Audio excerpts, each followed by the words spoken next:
వందే మాతరం. నేను మీ journalist Navata. Welcome to our voice.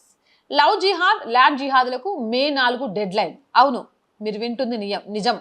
పశ్చిమ బెంగాల్ గడ్డపై అమిత్ షా గర్జించిన క్షణం, ఎన్నికల ఫలితాల తర్వాత అరాచకాలకు చెక్కని చెప్పిన క్షణం.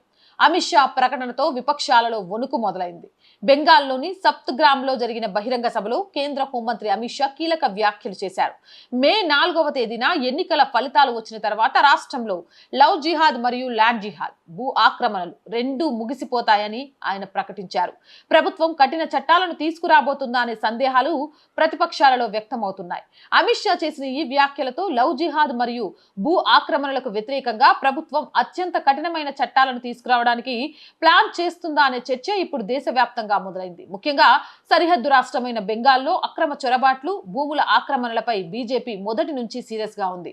ఏదేమైనా అదే నిజమై అలాంటి ఒక కఠిన చట్టాన్ని తీసుకువస్తే నిజంగా ఒక భారతీయురాలుగా నేనైతే చాలా గర్వపడతాను. మరి మీరు, మీ అభిప్రాయం ఏంటి అనేది కామెంట్ చేయండి. మోర్ వీడియోస్ కోసం our group of channels, our voice, our political, our Samskriti 3 channels ని సబ్స్క్రైబ్ చేయండి. అలాగే కంటెంట్ బాగుంది అనిపిస్తే లైక్ చేయండి, షేర్ చేయండి. అండ్ ఆర్థికంగా ఆర్ వాయిస్ కి మీ చేయుత చాలా చాలా చాలా అవసరం. మీరు చేసే చిన్న రూపాయి కూడా ఆర్ వాయిస్ కి ఎంతగానో ఉపయోగపడుతుంది. సహాయం చేస్తారు అని ఆశిస్తున్నా. సహాయం చేయాలి అంటే సబ్స్క్రిప్షన్ పక్కనే జాయిన్ అనే బటన్ ఉంది. 1 to 5 లెవెల్స్ ఉన్నాయి. ఏదో ఒక లెవెల్లో సపోర్ట్ చేయండి. లేదా స్క్రీన్ మీద గూగుల్ పే, ఫోన్ పేతో పాటు అకౌంట్ డీటెయిల్స్ ఉన్నాయి. మీకు తోచిన సహాయాన్ని అందించండి. వ్యాపార ప్రకటనల కోసం 8328500576 నెంబర్ని సంప్రదించండి. జై హింద్, జై భారత్.